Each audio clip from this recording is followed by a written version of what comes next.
உடைச்சி போட்ட முட்டை குழம்பு எப்படி செய்கிறதுன்னு பார்க்கலாம். இது ரொம்ப ஈஸியான மெத்தடுங்க. வாங்க வீடியோக்குள்ளே போகலாம். ஃபஸ்ட்டு புளி எடுத்துக்கோங்க. இப்போ புளி ஊற வைக்க போகிறோம். தண்ணி இதில் ஆட் பண்ணிக்கோங்க. புளி நான் கை அளவு எடுத்திருக்கேன். இதில் மஞ்சத்தூள் 2 ஸ்பூன் ஆட் பண்ணிக்கோங்க. மிளகாத்தூள் 3 ஸ்பூன் ஆட் பண்ணிக்கோங்க. உப்பு தேவையான அளவு. இப்போ எல்லாத்தையும் போட்டு மிக்ஸ் பண்ணிக்கோங்க. நல்லா மசாலாலாம் ஊறி இருக்கணும். உங்களுக்கு காரம் ஜாஸ்தி வேணால் இன்னும் கூட நீங்கள் ஆட் பண்ணிக்கலாம் மிளகாத்தூள். இப்போ புளி தண்ணி ரெடி ஆகிடுச்சு. இப்போ நெக்ஸ்ட்டு கடாய் எடுத்துக்கோங்க. இல்லை இப்போ 2 ஸ்பூன் எண்ணெய் ஊற்றுறோம்.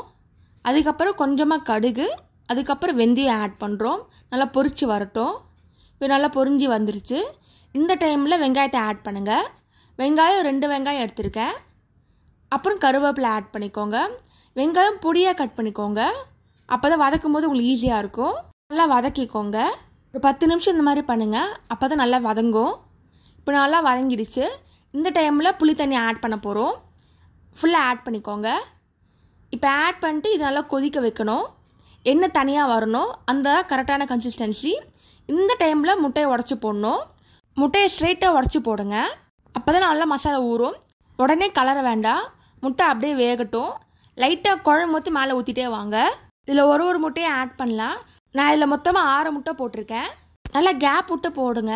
அப்போ தான் முட்டை நல்லா வேகும். இப்போ நல்லா வெந்துடுச்சு. அவ்வளோதாங்க, முட்டை குழம்பு ரெடி ஆகிடுச்சு. உடச்சி போட்ட முட்டை குழம்பு நீங்களும் ட்ரை பண்ணி பார்த்துட்டு எப்படி இருக்குன்னு சொல்லுங்கள். தேங்க்ஸ் ஃபார் வாட்சிங். இந்த மாதிரி சிம்பிள் ரெசிபியில் யூடியூப் சேனலில் போட்டிருக்கேன். அதையும் மறக்காமல் செக் பண்ணி பாருங்கள். இந்த வீடியோ உங்களுக்கு பிடிச்சிருந்தா லைக் பண்ணுங்கள், ஷேர் பண்ணுங்கள், சப்ஸ்கிரைப் பண்ணுங்கள்.